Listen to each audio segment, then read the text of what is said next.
안녕하십니까. 반갑습니다. 자, 그 27회 공인중개사 시험의 공시법령이라고 하는 과목을 담당할 김동인 교수입니다. 자, 여러분한테 반갑습니다. 하여튼 그 올해 이제 27회 시험인데, 여러분이 이제 마음을 이제 시험 공부하려고 마음을 잡으셨으니까 올해 열심히 공부해서 합격하시는 그런 영광을 누리셔야 될 텐데, 일단 뭐 첫 시간이니까 한 세 가지 정도 주의 말씀을 드리겠습니다. 일단 첫 번째, 진짜 중요한 것은 뭐냐면, 일단 시험 공부는 시간 확보가 중요합니다. 그래서 일단 기본적으로 종전에 생활하신 대로 생활하시다 보면 공부 시간이 확보가 안 되니까, 일단 첫 번째 주변 정리 좀 하시고, 일단 시간 확보를 하셔갖고, 이제 뭐 학원에 어떤 이제 분이, 교장 선생님 이제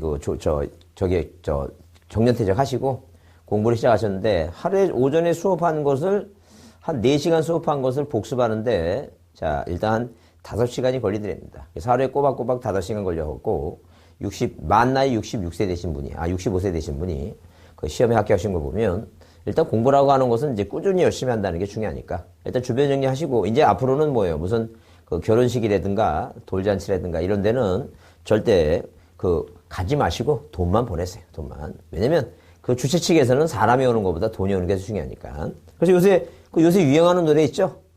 여튼 60세의 저 세상에서 오라고 그러면 하여튼 아직 젊어서 못 간다고 전해라 이런 식으로 해서 노래도 있으니까 절대 오라고 하시면 공부하느라고 바빠서 못 간다고 전하고 돈만 보내시고 하지 않을게요. 하여튼 첫 번째 그래서 일단 자, 뭘 정리하고 주변을 정리하고 이렇게 주변 정리하고 시간을 뭐 하자는 게 확보하자.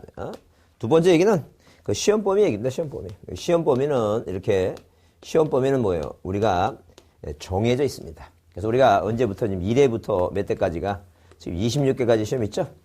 그러면 해를 거듭할수록 시험 문제가 어려워져서 상당히 지금 문제가 어려워졌습니다. 근데 그럼 1회 때 이만큼 나오면 항상 2회 때도 1회 때 나온 것보다 더 어려운 문제가 나오고, 자, 그 다음에 3회 때도 안 나온 문제 나오게 되면 26개 때 이 정도 나왔죠?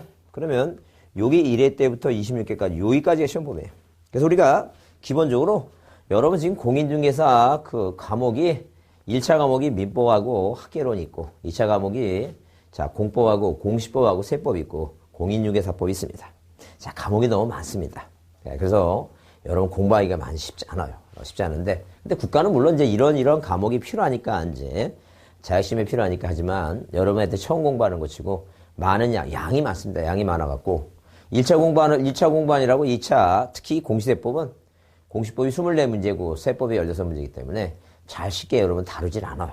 그래서 공부를 안 하다 보니까 점수도 잘 안 나오고 그렇습니다. 하여튼 그래서 일단 기본적으로 중요한 것은 60점으로 합격하는 게 중요한 거니까, 자, 이렇게 범위는 정해 있으니까 이 범위대로 여기서 나왔던 것만 시험 공부하자는 거예요. 그러면 30년 만에 한 번 나왔다든가, 자, 하여튼 20년 만에 한 번 나왔다든가 그런 건 여러분 볼 거 없어요. 그런 거 볼 거 없고, 하여튼 자주 나오는 거 있죠? 하여튼 10번 이상 나오는 건 필히 좀 받으시고, 그건 해두지 않으니까. 왜? 60점 맞으면 합격하는 거니까. 절대 우리가 이게 지금 상대평가가 아니에요.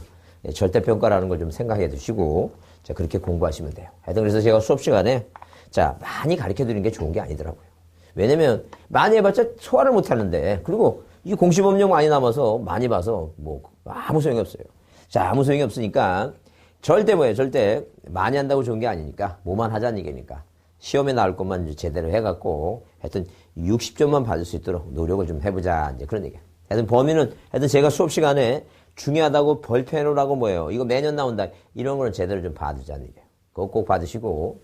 자, 그 다음에 우리가 이제 세 번째 얘기는 공부 방법입니다. 자, 세 번째 얘기는 뭐 하자고 이거.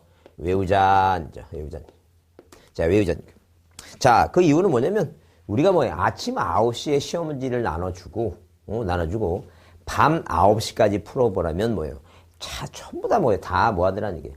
생각하고 그냥 풀 수 있어요.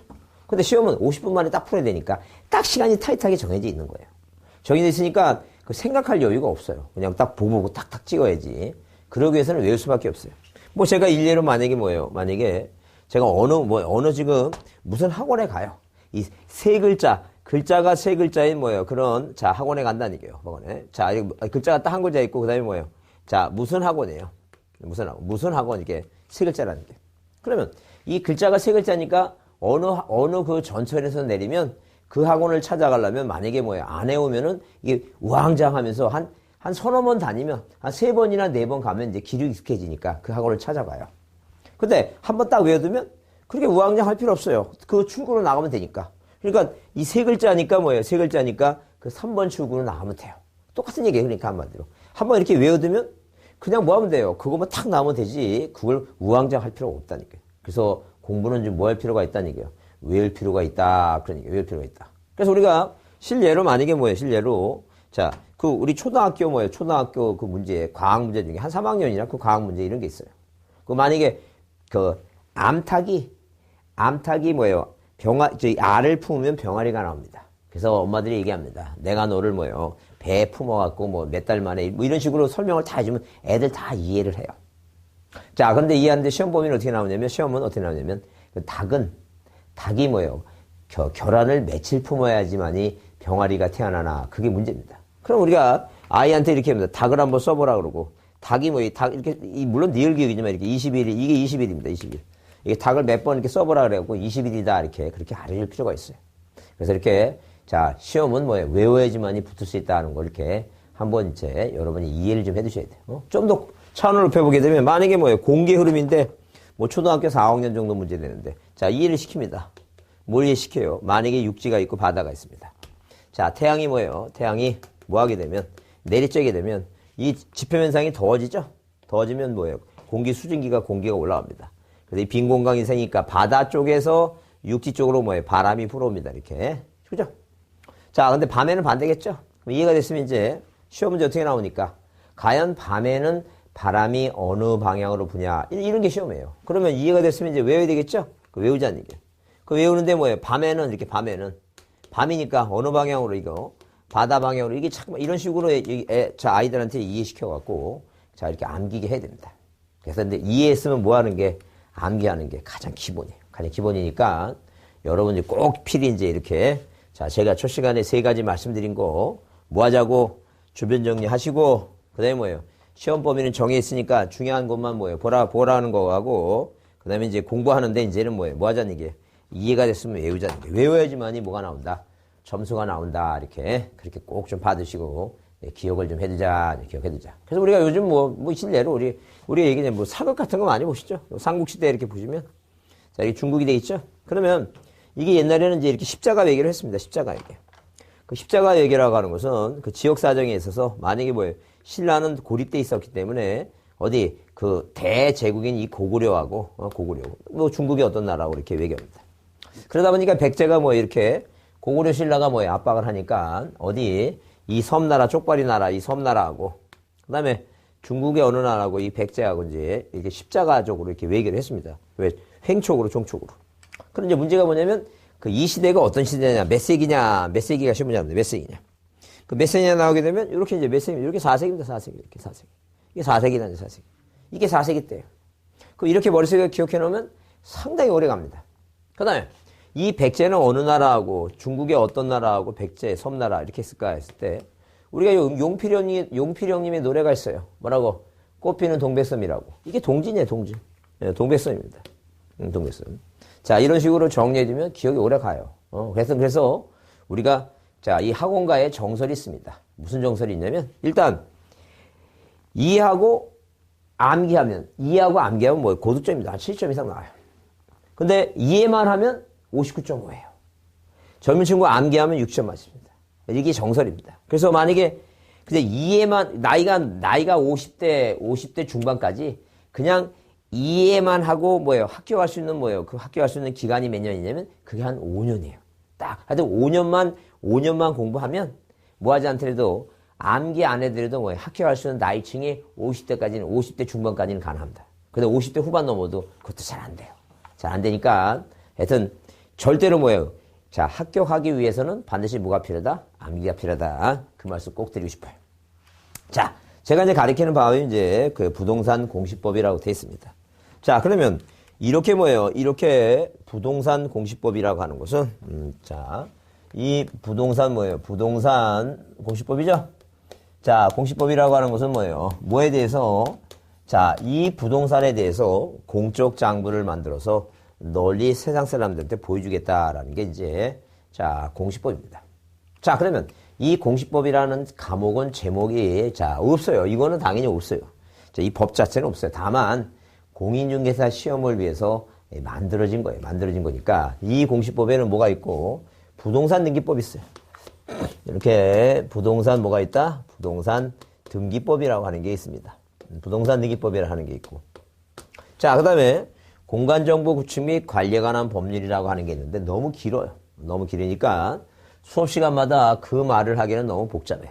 그래서 우리가 줄여서 약칭이 뭐냐면 약칭이 측량수로지적법인데 그것도 너무 길어요. 그래서 우리가 뭐라고 얘기하자는 이게 지적에 관한 법이다라고 지적법 이렇게 표현을 하자는 지적법이라고. 자, 간단하게 해서 자, 그러면 이 등기법은 뭘 만드는 법이냐면 등기부 만드는 법이에요. 이렇게 등기부를 만드는 법이다라고 보시면 되고. 자, 그다음에 그 지적법은 지적공부인데 대표적으로 여러분이 이해 편하게 뭘 만드는 법? 대장을 만드는 법이다. 이렇게 이해해 두시면 돼요. 그러면 우리가 등기부하고 대장을 만들어서 널리 국민들한테 자, 이것을 보여주는데 그 이유가 뭐냐면 일단 우리가 공인중개사는 자, 이 중개물 부동산을 중개를 할 때 일단 자, 이 등기부하고 대장이 뭐예요? 대장에 자, 항상 뭐예요? 부동산은 하나인데 국가가 장부를 2개를 만들었으니까 그 내용이 항상 일치를 해야 돼요. 그 일치하기 위해서는 뭐예요? 등기소에서는 등기 완료 통지를 보내준다든가 이 지적소관청은 촉탁한다든가 그런 의무가 있는데 서로 만약에 틀리면 자, 우리 공인중개사는 서로 많이 틀리면 뭐예요? 어떤 게 맞는가 그건 정확히 알아야 된다. 그 얘기예요, 지금. 이제 그런 내용을 한번 이해를 해보자는 거예요. 그래서 누가 만약에 뭐예요? 갑이라고 하는 사람이 이 바다를 매립해서 우리가 뭐예요? 땅이 하나 생겼다는 거죠. 그래서 우리가 이걸 뭐라고 얘기하냐면 공유 수면 매립이다. 이렇게 얘기한다. 그럼 만약에 뭐예요? 토지가 하나 만약에 생겼다면 토지가 하나 생겼죠? 생겼으면 대장을 반드시 만들어야지 국가는 뭘 거둘 수 있어요? 이 세금을 건다. 그래서 반드시 뭐예요? 어떠한 일이 있더라도 뭘 만들어야 된다는 얘기예요. 이 대장은 반드시 만든다. 그 얘기예요, 지금. 그러면 우리가 토지 소유자한테 신청하라고 하는데 우리가 이것을 신규등록이라고 얘기해요. 신규등록. 최초로 만드는 게 신규등록입니다. 자, 그래서 우리 어디에서는 지적소관청에서는 등록한다라고 하는 말을 표현해. 등록한다. 그래서 우리 대표적으로 자동차도 자동차 등록하라고 한다는 얘기죠. 그래서 소관청에서 우리가 보통 구가 없는 데는 지방 같은 데는 시청에서 자, 이 도시적에는 구가 있으면 뭐라고? 구청이라고 얘기합니다. 그런 게 바로 소관청이에요. 자, 그럼 신규등록 하는데 여기서 이제 뭐예요? 우리가 이제 소유권자가 매립권자가 갑이니까 이 원시 취득한 거예요. 원시 취득. 소유권을 원시 취득했다는 거죠. 그래서 이 갑이라는 사람이 소유권을 원시 취득했고 소유권자라고 얘기하고. 그다음에 여기 보시면 이제 충청남도 서천군 자, 장항 옥산이 지번이 100이고 지목이 답이고 면적이 얼마라는 이게 500제곱미터 얘기죠. 자, 이렇게 뭐가 이런 식으로 뭐예요? 대장을 만들어 놓으면 일단 우리가 이 토지분 제한세를 언제 9월에 걷습니다. 그래서 가끔 우리가 만약에 여러분한테 재산세 언제 걷냐 그러면 헷갈려요. 근데 재산세를 내고 살면서도 재산세가 언제 내는지 헷갈린다는 거예요. 그 이유가 뭐냐면 우리가 시험에 생각 안 하니까 그 신경도 안 쓴다는 거예요. 근데 우리가 세법 시험에는 이 재산세를 언제 내느냐 그런 것도 문제가 나올 수도 있어요. 그렇기 때문에 9월 16일부터 30일까지 아이들은 젊은 친구들은 20대 젊은 친구들은 본인이 세금을 안 내지만 안 내요. 안 내는데 뭐예요? 그걸 외웁니다. 시험 본다 그러면. 그래서 맞춰요. 그럼 세금 안 내는 친구들은 맞고 세금 내는 사람들은 틀리고 그런 이제 문제가 생기는 게 그 외우지 않아서 그렇다라고 보시면 돼요. 그래서 이제 만약에 뭐예요? 어떻게 외우냐? 건물분 제한세는 몇 월 달이냐 하면 건물분이니까 이게 몇 월에 이게 7월이다 이게 건물분인데 7월.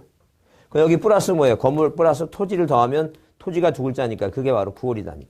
하여튼 이런 식으로 어떠한 형식으로도 머릿속에 집어넣으면 그게 오래 갈 수 있어요. 그래서 하여튼 시험 볼 때 찍고 나서 잊어먹던지 그 마음대로 하시고 시험 볼 때까지 그렇게 외워두시는 게 가장 기본이에요. 가장 기본이다 생각하시면 돼요. 자, 그래서 일단 누가 이 갑이라고 하는 사람이 이제 대장 만들어 놓고 9월달에 세금 내고 살면 이 사람은 당연히 뭐예요? 이 사람은 그 소유권자로서 계속 뭐예요? 토지에 대해서 사용하는 거예요. 그러면 우리가 물권이라고 하는 게 있는데 이 물권이라고 하는 것은 물권이라고 하는 것은 자, 토지나 건물에 뭐예요? 이게 물건 있죠? 이게 만물물자예요, 만물물자. 자, 그 다음에 이렇게 뭐가 있다는 얘기예요, 이거. 물건이 있다니, 물건. 그럼 이 물건이 있으면 이 물건에 대해서 권리를 갖는 게 이게 바로 물건이에요. 그래서 우리 대표적으로 부동산을 소유했다 그래서 무슨 물건? 대표적인 게 소유권입니다. 이 소유권자는 부동산을 마음대로 뭐 할 수 있어요? 사용하고 수익하고 처분할 수 있습니다. 처분. 근데 이 세 가지 사용하고 수익하고 처분 이 세 가지를 통째로 다 넘기는 것을 우리가 뭐라 한다? 그게 바로 뭐예요? 그게 바로 이전능기 하는 거예요. 소유권 이전능기 한다. 근데 이 사용하고 수익 요 세 개 중에 요 두 개만 넘기는 것을 우리가 뭐예요? 용자하고 익자 따서 무슨 물건? 용익물건이에요. 그래서 이 용익물건이라고 하는 것은 누가 을이라고 하는 사람이 갑이라고 하는 남이 토지에 대해서 뭐 하는 거예요, 이거? 사용하고 수익하는 물건이다. 뭐 대표적인 지상권, 지역권, 전세권입니다. 근데 뭐예요? 이 처분 요 하나를 넘기는 걸 우리가 뭐라고? 이게 바로 저당권이에요. 저당권. 그래서 이 용익물건은 남이 부동산을 점유하죠? 그러니까 취득시효 문제가 있어요. 근데 이 저당권이라고 하는 것은 생각해보세요. 내가 은행에 돈을 빌리기 위해서 부동산을 담보로 제공하면 내가 살지 은행이 살지는 않아. 은행이 점유하지 않는다. 그래서 저당권은 취득시효 문제가 생기지 않아요. 점유를 안 하니까. 네, 그런 의미를 이해해 주시고. 그 다음에, 자, 물건이 뭔지 알았으니까 뭐예요? 그 다음에 채권 한번 이해해 보시면, 이 채권이라고 하는 것은 이 채자가 이게 피채자예요, 피채자. 채권이 피채자다, 피채자. 자, 그러면 피채자니까 의무가 있다니, 의무가. 그럼 이 채권에는 수십 가지가 있어요. 무슨 수십 가지가 있냐면, 특정인이 특정인한테, 자, 특정한 행위를 요구하는 거니까, 만약에 어떤 사람이 돈을 주면서 내가 네 땅 좀 이용을 하자, 사용을 하자라고 했다면 사용한다고 요구해요. 특정인이 특정한테 요구하니까 채권인데 그걸 우리가 임차권이라고 얘기하지 않니까. 그 다음에 어떤 사람이 을한테 어떤 사람이 을한테 뭐 하면서 집을 팔면서 자, 나중에 내가 도를 사겠다고 요구해요. 그게 환매라니까. 자, 그러면 그게 도를 사겠다 요구하는 게 채권인데 그걸 환매라고 뭐예요? 이름 짓지 않니까. 그 다음에 어떤 사람이 갑과 을이 매매 계약을 맺었는데 자, 계약을 맺으면 뭐예요? 청구권이, 요 사람이 요 사람한테 등기해달라고 등기 청구권이 발생해요. 요구하니까 채권이고, 그게 바로 등기 청구권. 그렇게 이름 진다는 거예요. 그래서, 하여튼 특정인이 특정한 사람한테 요구하는 것을 뭐라고? 그걸 채권이라 한다. 그렇게 이해해 주시면 돼요. 자, 그러면 이제 물건하고 채권의 의미를 좀 이해했어요. 그럼 누가 이 갑이라는 사람이 소유권을 받아 매립했으니까 원시 취득. 자, 집을 졌다면 뭐예요? 신축 건물 원시 취득, 소유권 취득했어요. 그 소유권자다는 얘기예요. 그러면 이 사람이 만약에 뭐예요? 사망하게 되면 을이란 사람이 뭘 받아요? 상속을 받습니다. 민법 997조 법률 규정에서 을은 소유권 취득합니다. 근데 이 을이 소유권자가 부동산을 뭐예요? 처분한다는 얘기예요. 그러니까 한마디로 땅 판다. 절대 땅 판다는 개념은 시험 문제 안 나오니까 이 땅을 파는 건 이 사람이 뭐예요? 상속해서 소유권 취득하니까 소유권에서 뭐 한다? 이전한다. 이 소유권은 뭐니까? 물건이니까. 물건에 대해서 뭘 생긴다? 변동을 일으키겠다. 변동. 뭐가 필요하다? 등기라고 하는 게 필요해요. 그래서 등기가 필요하니까 이제 비로소 무슨 등기를? 자, 등기부를 최초로 만들어야 돼. 자, 그럼 여기서 주의할 점은 그런 얘기예요. 이미 소유권을 취득했어요. 원취득. 그러니까 보존 등기를 해야지만 이 소유권을 취득하는 건 아니다니까. 이미 취득한 소유권에 대해서 물건 변동은 득실 변경. 이 물건 변동은 득실 변경이에요. 득실 변경. 그 득실 변경이니까 한마디로 뭐예요? 물건 변동은 뭐예요? 그 소유권을 이 소유권자가 소유권을 뭐예요? 자기 소유권을 자, 소멸시키기 위해서는 자, 등기가 필요하다는 거예요. 그래서 처분하기 위해서 등기부를 만드는 거야. 취득하기 위해서 만드는 게 아니라 뭐라고? 처분하기 위해서는 등기부를 만들어라. 그래서 이렇게 대장을 처음 만드는 것을 뭐라고 표현하고 신기등록이라고 제목을 붙였고 제가 정한 게 아니에요. 국가가 그렇게 정해놨어요. 그 다음에 최초로 등기부를 만드는 걸 뭐예요? 보존등기 한다 그러니까 이렇게 신청서 씁니다. 소유권 보존등기 신청서고. 그러면 분명히 토지하고 건물하고 뭐예요? 부동산이 하나 있는데 토지하고 등기부 내용은 똑같아야 되니까 비록 이렇게 틀의 형식은 뭐예요? 뭐하지만 틀리지만 반드시 뭐 해야 되는데 내용은 같아야 되니까 보존등기 신청하게 되면 이 대장을 첨부해서 소유권자가 누군가 표시가 뭔가를 써야 되니까 자, 그래서 여기다 대장을 첨부합니다. 그 대장을 첨부하면 소유권자가 갑으로 되어 있는데 신청인은 뭐예요? 신청인 누구야 이거? 권리자가 누구야 이거? 자, 살아있는 을이라는 사람이 자식이 하는 거니까 두 사람의 관계를 알려주기 위해서 뒤에다가 가족관계 등록사항을 첨부합니다. 그러면 등기관이 이게 이제 보고 등기부 처음 만듭니다. 뭐라고? 벼제구, 그 다음에 갑구, 그 다음에 뭐예요? 울구, 이렇게 만든다. 그럼 이제 표제부는 뭐예요? 표제부는 토지나 건물의 표의사항 1번에서 충청남도 소천군 장읍 옥산이 지번이 100이고, 지목이 답이고, 면적이 뭐예요? 500제곱미터. 자, 대장에 있는 내용을 그대로 쓰고, 1번에서, 자, 돌아가신 분은 절대 안 쓰니까, 누가 의리소유권자가 됐다. 이렇게 기재를 한다. 기재. 그래서 여러분 이제 보시면 이게 행정구역 소재예요. 이게 지번이에요, 지번. 지번이라고 하는 건 땅 번호예요, 땅 번호. 땅의 번호. 그래서 우리가 국가를 이루려면, 자, 사람이 있어야 되고 뭐예요? 토지가 있어야 되는데, 이 사람을 관리하기 위해서 국가가 뭐예요? 주민등 번호를 붙였어요. 주민등 번호 붙였다니. 그래서 아무리 쌍둥이라 해도 절대 주민등 번호는 뭐예요? 갖출 수가 없어요. 그 다음에 이 땅을 관리하기 위해서 땅에 뭐예요? 땅에 땅지자 번호, 땅의 번호를 붙였어요. 그래서 우리가 종전에는 이 지번 한번 거꾸로 읽어보세요. 거꾸로 읽어보세요. 번지죠, 번지. 그리고 번지 옛날에 이 지번이 행정구역 주소지로 썼었어요. 자, 물론 지금도 뭐예요? 도로명 주소가 나왔지만, 그래도 뭐예요? 이 등기부의 토지 등기부에는 땅이 중요하니까 그 땅 지번을 아직도 그대로 써요. 그 다음에 지목이라고 하는 것은 그 토지의 목적에 따라서 만약에 여기 주거 건물이 있으면 이건 뭐 대가 될 것이고, 여기는 뭐예요? 옛날, 지금 우리끼리 얘기하는 건 논이에요, 논. 그게 이제 법적으로는 답이라고 얘기해요. 측량을 하니까 이렇게 측량하죠? 그럼 뭐 이만한 땅이 있으면 뭐하고 이거. 자, 이 세로하고 가로하고 뭐예요? 이 거리를 구해서 곱하면 가로 곱하기 세로 하게 되면 뭐예요? 이 직사각형, 이 면적이 나오죠? 직사각형이요. 면적이 나오죠? 그럼 우리가 다시 초등학교 시절로 돌아가 보면, 자, 생각해 보세요. 이게 만약에 반이라면, 이게 삼각형이겠죠? 직사각형이 반이 삼각형이죠? 그럼 삼각형은 직사각형이 반이니까, 이거 뭐예요? 가로와 세로라고 얘기하지 않고 뭐라고? 밑변 곱하기 높이라고 했죠? 그럼 직사각형이 반이니까 뭐예요? 곱하기 나누기 2, 이 두 개 나누기 1을 하든가, 곱하기 2분 하든가. 그죠? 그렇게 생각해 보면, 우리가 자, 이거를 이렇게 이해하고 삼각형의 공식을 외웠어요. 조 맞으니까 억지로 외웠어요. 이렇게 조 맞으니까 억지로 외웠지. 그걸 누가 옛날 선생님들이 이걸 이렇게 이해시키고 가르쳐준 사람이 별로 없었습니다. 뭐 한 몇 명 있었겠죠. 근데 대부분 뭐라고 그냥, 자, 밑변 곱하기 높이 나누기라고 막 그렇게 그냥 얘기하고, 안 하면 뭐 조 때리고 막 그래갖고, 외웠던, 아마 그분들도 그 전에 선생님한테 그렇게 맞고 배워서 그런지 우리도 맞고 자랐던 것 같아요. 그래서 그러다 보니까 제가 기억할 때, 맞으면 외워지더라. 그러니까 그 외워진 게 뭐예요? 그 평생을 가더라는 생각이 들어갖고. 자, 우스갯소리로 만약에 제가 학원에서 그런 얘기 합니다. 제가 여러분 만약에 1년에 합격시키라 그러면 절대 집에 안 보내고 뭐예요? 문제 풀어갖고 못 풀면 풀 때까지 그 집 가다 놓고 그러면 다 학교 갈 거라고.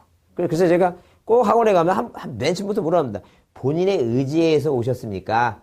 아니면 뭐예요? 누가 밀어서 왔습니까? 그래서 어떤 분은 그 시아버지 분이 데리고 오세요. 그래서 시아버지는 저 뒤에서 뭐 이렇게 뒤에서 이렇게 앞에 앉은 며느리 공부하나 그거만 지켜보고 계세요.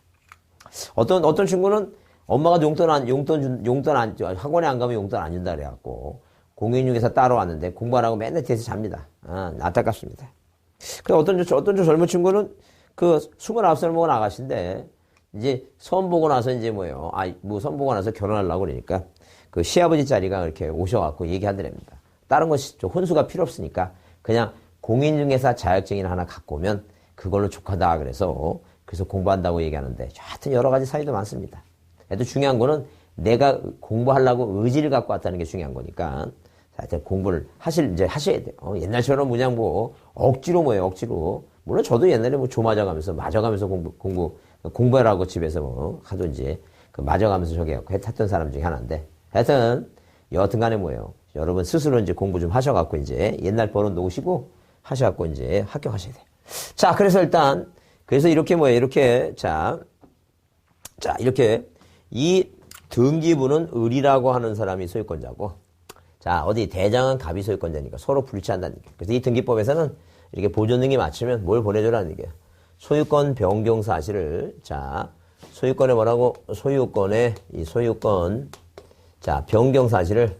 변경 사실을 사실을 통지를 하라, 이렇게 통지하라. 자, 이렇게 법에 정했습니다. 등기부 하는데 그런 의무 줬어요. 그래서 이 소유권 보존 사유에서 누가 소유권자 됐다고, 을이 소유권자 됐다, 이렇게. 자, 뭐 하라는 얘기니까. 이런 식으로 정리해 두라는 얘기예요. 그럼 얘가 왜 보존등기 했냐면 땅 팔아먹기 해서. 소유권 이전 등기. 병하죠? 또 보내줘라는 얘기예요. 그래서 소유권 이전 사유에서 병이다.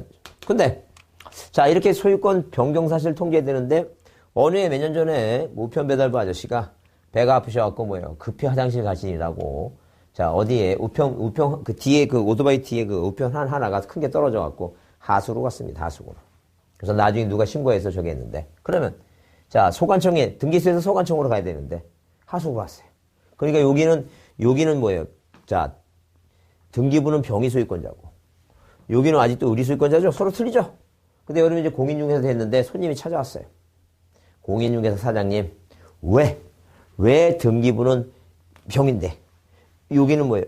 의리냐고 이렇게 물어본다는 얘기예요. 그죠? 그래서 뭐가 맞냐고 물어보면, 이때는 등기부가 맞습니다. 등기부가 아니니까, 그래서 이제 그 이해가 됐으면, 등기부가 맞는다 이해가 됐으면 이제 그 다음에 뭐 해줘야 돼, 이제. 자, 암게 됩니다. 그래서, 자, 등기부하고 대장의 소유권이 서로 틀리면, 소유권은 뭐가 맞구나? 소유권은 뭐예요? 소유권은 등기부가 뭐예요? 중심이구나. 이렇게 해서, 앞자 땁니다, 앞자. 그래서 이게 소등심 이렇게 외웁니다, 소등심. 소유권은 등기부가 중심이다. 소등심이다. 이렇게 외웁니다, 소등심. 근데 이제 소등심이라고 외웠는데, 자, 외웠는데 갑자기 이제 외식한이라고 고깃집 갔는데 그 메뉴판에 삐리 꽂히는 거예요. 거기 꽃등심이라고 써있습니다, 꽃등심. 그래서 꽃등심 외워갖고 어느 학원에서는 어떤 주부님이 오셔갖고 저번 주에 꽃등심 배웠는데 꽃이 뭔지 몰라갖고 고민했다는데 하여튼 저 죽는 줄 알았습니다. 하여튼, 자, 꽃등심이 아니라 뭐라고? 소등심입니다, 소등심. 소유권. 그럼 반대로 한번 생각해보자, 반대로. 자, 그래서 이제 말 그대로 이제 이게 틀리면 요 등기부 등본 떼어다가, 그냥 조용히, 자, 구청이나 시청 가서, 자, 이거 뭐로 고쳐달라고, 병으로 고쳐달라고 이렇게 그렇게 신청하라는 얘기예요. 그래서 병이 맞아야 된다는 얘기예요. 그 다음에, 이 병이라는 소유권자가 어디에다가, 자, 이 답이라고 하는 땅에다가 뭘 줬어요, 이거? 집을 줬다는 얘기, 이렇게 집을 줬다니. 이렇게 집을 줬다니. 그러면 이렇게 집을 줬으면, 자, 집 줬죠? 그 집을 줬으면 뭐예요? 당연히 뭐가 돼야 돼, 이제? 답이 뭐예요? 이렇게 대가 된다는 얘기. 자, 그러면 여기는 대로 바뀌었는데, 어디는, 자, 저쪽은 아직도 답이죠? 그러면 우리가 어디에서 소관청에서 뭐예요? 등기소로, 자, 이 등기관이 소유권 변경 사실을 통지하듯이 요 소관청에서는 뭐예요? 자, 등기소로 우리 니네 표제부는 이 표시는 대장상 표시를 그대로 옮겨 적은 거나 뭐하니까 마찬가지니까 자, 뭐라고 그거 고쳐라 라고 뭐예요? 촉탁을 한다 이렇게 표현해, 촉탁.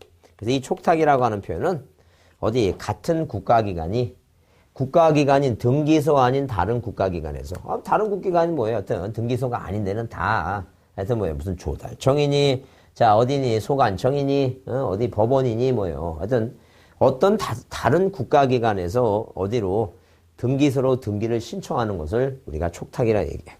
자, 일반 사람은 등기를 신청한다고 얘기하고, 국가기관은 뭐 한다는 게 이거? 촉탁한다. 그렇게 표현한다는 게. 그러면 이제 촉탁했으면, 당연히 뭐예요? 어디 대로 바뀌었으니까, 여기도 뭐예요? 2번, 여기 1번이고, 요게 2번인데, 2번에서 다른 내용 같아요. 충청남도 서천군 장옥산이 같고, 지번도 100 같고, 면적도 500 같다는 게. 요 답만 물어 고치는 거, 이거. 대로 고칩니다. 그래서 우리가 이 등기부의 기재사항 중에서 전부가 아닌 요 일부 내용만 후발적인 뭐예요? 집을 줘서 사유가 생겨서 그 내용을 대로 고치는 거. 우리가 이런 걸 부동산 표시 변경 능기라고 얘기해요. 변경 능기. 뭐 이따 다시 언급합니다. 변경 능기를 한다는 얘기. 그러면 만약에 뭐예요? 이렇게 촉탁해야 되는데 촉탁을 뭐예요? 촉탁이 됐는데 등기관이 실수로 아직 등기부에 뭐 하지 않았다면 이거 기재되지 않았다는 얘기. 그러면 자, 만약에 이런 상태였을 때 누가 손님이 찾아와갖고 뭐예요? 공인중개사 선생님 두 등본을 딱 보여주면서 여기는 된데 여기는 아직도 답이냐라고 이제 물어봤을 때는 그때는 뭐가 맞는 거예요, 이거? 이 대장이 맞는다. 그래서 우리가 무슨 표시는 이렇게 토지 표시는 뭐가 맞는다고? 토지 표시는 뭐예요? 뭐가 대장이 맞다. 대장이 옳다. 대장이 중심이다. 그래서 요거는 말을 이제 두 번째 걸 따서 지장이라고 해서 자, 토지지, 땅지자. 토지 표시는 뭐가? 대장이 우선이다. 그래서 만약에 서로 틀리면 대장 등본 떼다가 등기소에 가서 뭐예요? 무엇을 이렇게 뭐예요? 이 등기부 표제부를 뭐로 고쳐라는 얘기예요, 이거. 대로 고쳐라는 점. 그래서 우리가 여기서 이제 방금 쓴 대로 이제 뭐라고 외우시냐면 소등심에 뭘 찍자고 지장 찍자고 이렇게 외우셔야 돼요. 여러분, 제가 항상 주장하는 게 뭐냐면 절대 이게 시간이 만만치 않습니다. 시간이 만만치 않으니까 그 책상에만 앉아서 공부한다고 하는 생각을 절대 버리시고, 애들 제 카페에 들어가갖고, 제 카페가 이제 다운 카페, 부동산 공시법령 김동인이라고, 제가 김동인입니다. 김동인이니까, 자, 부동산 공시법령 김동인이라고, 이렇게, 부동산 공시법령 김동인이라고 다운 카페에 들어가 쓰시면 제 카페가 나옵니다. 거기 이제 등업하시면 거기에 이렇게 암기 방법을 써놓은 게 있어요. 그걸 꼭 다시 뽑으셔갖고, 그거 계속 보시면서, 그거 계속 반복적으로 보시면서, 자, 암기 좀 많이 해두셔야 돼요. 틈틈이 보면서. 하여튼 화장실 가서도 보고, 어디에요? 설거지 하면서도 보고, 산에 가시면서도 보고 그래갖고, 꼭 보세요. 만약에 그게 누가 남들이 그거 들고 다니면 이렇게 튀는 행동한다. 그런 그 신경 쓰시면, 자, 이 핸드폰에다가 이렇게 찍어갖고, 사진을 찍어갖고, 그거를 좀 보시면서 반드시 암기해야 됩니다. 자, 한번 따라해보세요. 소등심의 치장 찍자. 자, 다시 한번. 소등심의 치장 찍자. 한 번만 더 합니다. 소등심의 치장 찍자. 그래서, 마트 같은 데 가다가, 만약에 고기 파는 데 있죠? 등심 비쌉니다. A 뿔뿔인가, 무게 100g당 8,400원인가. 저번에 엊그저께 가보니까 그러던데. 비싸요. 사드시라는 게 아니라, 고기 코너 가면, 그게 이제 그 유리에 이렇게 쌓여있으니까, 모래도 한번 하고 가자는 게 이거. 지장이를 한번 찍고 가면서, 그렇게 외우자. 반드시 암기가 필요하니까, 꼭 그렇게 하시기 바랍니다. 그래서 이렇게, 이 부동산 공시법령이라 해서 뭐하고 이거 등기부하고 뭐예요. 자, 이 대장을 뭐하는 걸 함께 배우는 이유는 자, 이런 식으로 뭐예요. 두 개를 일치시키기 위해서 자, 서로 소유권 등기법에서는 소유권 변경 사실을 통지를 보내줘서 등기부의 소유권하고 일치시키고 그다음에 대장 이 지적법에서는 촉탁이라는 걸 해갖고 이 표시를 일치시켜서 항상 부동산은 하나인데 두 공적 장부가 뭐예요. 같게끔 하기 위해서 상호작용한다. 이렇게. 자, 그렇게 이해하시고 같이 배운다라고 보시면 돼요. 자, 여튼 그래서 이거는 지금 여러분이 뭘 하는데 이 공시법령을 공부하는 뭐예요? 뼈대가 되는 거니까 일단 먼저 이해해 주시고. 자, 여러분 3페이지 보겠습니다. 이 부동산 등기의 의미 작용이 나오는데 일단 기본적으로 뭐예요? 부동산 등기의 의의에서 이제 중요한 게 뭐냐고요. 자, 그럼 부동산 등기의 의의는 부동산의 등기란 부동산의 사실관계와 권리관계에 관한 사항을 등기부라고 하는 공적 장부에 전산정보 처리해서 보조기억 장치로 기록하는 거. 기록 자체다 써있죠? 그건 중요한 게 아니에요. 하여튼 제가 별표하라고 제가 빨간 걸로 줄쳐라고 했죠? 그것만 줄쳐놓고 그것만 보시지 아무거나 다 줄쳐놓고 그러면 안 돼요. 자, 그래서 절대 그 연필하고 빨간색 본펜, 빨간색 형광펜 있죠? 연필하고 형광색 사인펜을 갖고 있다가 아무데나 꼭 줄치지 말고 줄치지 말고 뭐한 것만 별표 하라는데 줄치는 데만 꼭 줄쳐서 그것만 보셔야 돼요. 그것만 보셔갖고 자 아주 짧은 시간 내에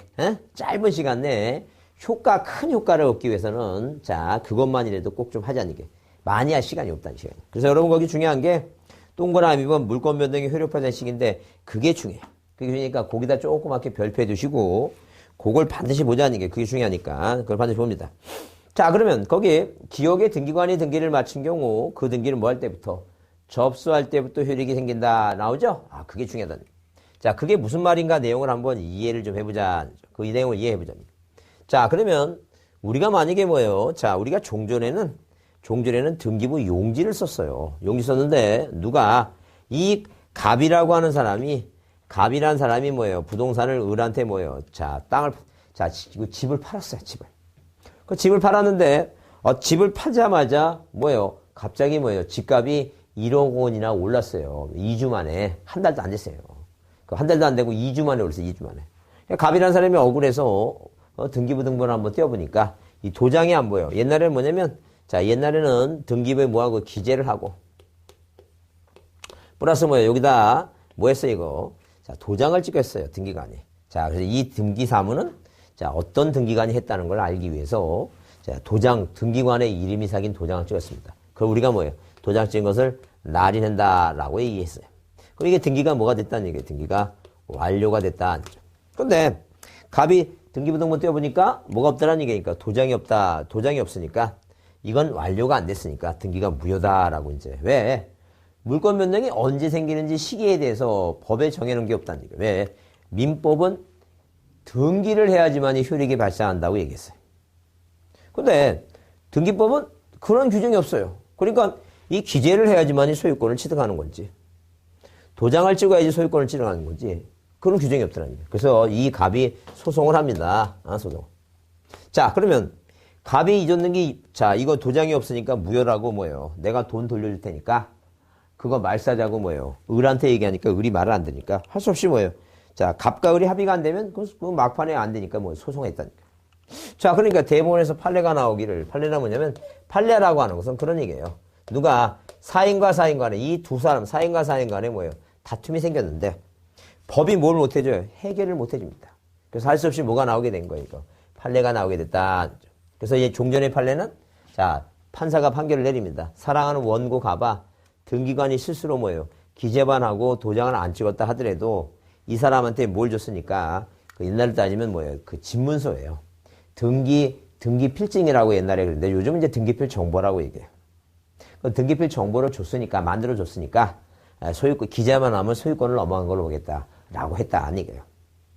자, 그런데 지금은 뭐예요? 기재하는 게 아니라 뭐예요? 컴퓨터가 있으면 자, 누가 등기관이 뭐예요? 등기 신청을 받아서 이 컴퓨터가 있고 키보드가 있고 뭐예요? 마우스가 있으면 당연히 뭐예요? 등기 받아서 여기다 뭐예요? 기록을 하죠? 워드 친다는 얘기, 워드를 친다는 얘기. 자, 워드 치니까 자, 이제는 뭐예요? 기재하는 게 아니라 뭐 한다는 게 기록을 해요. 기록을 한다는. 자, 그다음에 기록하고 플러스 뭐예요? 그다음에 이제는 이 모니터에다 도장 찍는다는 게 말이 안 되잖아요. 도장을 찍는다는 게 말이 안 되죠? 그러니까 식별부를 표시해요. 식별부. 한마디로 자, 몇 년 몇 월 며칠 자, 어느 등기관이 등기 사무를 봤다는 식별부 있죠? 뭐 WTDI 뭐 이런 식으로 해서 그 부호라고 하는 게 있어요. 부호. 쉽게 얘기하면. 그러면 이렇게 뭐예요? 이렇게 식별 뭐예요? 부호를 뭐 하게 되면 부호를 기록하게 되면 기록하죠? 자, 그러면 등기가 뭐가 됐다는 얘기예요? 등기가 완료가 됐다는 얘기예요. 그러면 이 전산등기부, 컴퓨터 전산등기부의 절차상 자, 이렇게 식별부 표록하고 그 엔터키를 딱 눌러야지만이 그 다음에 등기필 정보가 교부가 된다는 거죠. 그러니까 옛날처럼 도장도 안 찍고 나서 주는 게 아니라 이 전산등기부를 기록해야지만이 그 절차상으로 순서가 딱 되기 때문에 이렇게 기본적으로 뭐예요? 기본적으로 자, 우리 법 6조에 이제 물권 변동이 언제 생기는지 자, 그걸 정하게 됐다. 이 부동산등기법에 대해서 자, 뭘 살펴볼 때 의의를 살펴볼 때 자, 등기 완료 후에 등기가 뭐 한 다음에 완료가 된 다음에 완료 후에 소급해서 뭐 받을 때 이거 접수 받을 때 이 접수 시에 뭐가 생긴다? 물권 변동이 생긴다. 이렇게 바뀌게 됐다. 그래서 여기 자, 이 법 6조에 새로 정하게 됐어요. 한 3년 전부터 이제는 물권 변동이 언제 생기냐 하게 되면 자, 이렇게 등기 완료 후에 그 소급해서 접수할 때부터 왜? 이 식별부 기록하고 이런 게 시간상 저희가 안 되니까 아예 처음부터 이제 접수하는 접수 날짜가 딱 정해져 있죠? 그래서 접수 시부터 뭐가 생긴다는 얘기예요. 물권면이 생긴다. 그게 이제 전산등기부에 있어서 깔끔한 얘기니까 완료가 되면 접수 시부터 효력이 발생한다라고 이렇게 정하게 됐으니까 이거 암기 두셔야 돼요. 그만 이게 시험 문제 작년하고 재작년에 틀린 답은 아니었고 답은 아니었고 그냥 지문에 나오긴 나오는데 언젠가 답으로 나올 수 있어요. 그래서 뭐라고 나오면 등기가 완료되면 자, 물권 변동이 생긴다 그러면 틀린 말이다는 얘기예요. 등기가 완료되면 뭐 할 때부터? 접수할 때부터 뭐가 생긴다? 권리 변동이 생긴다. 그렇게 이제 봐두자는 얘기예요. 자, 그렇게 봐두시고. 자, 그 다음에 이제 뭐예요? 그 다음에 여기, 자, 쌍가루 1번 부동산 등기의 작용이 나옵니다. 부동산 등기 작용인데, 한마디로 뭐 이제 기능이다. 기능.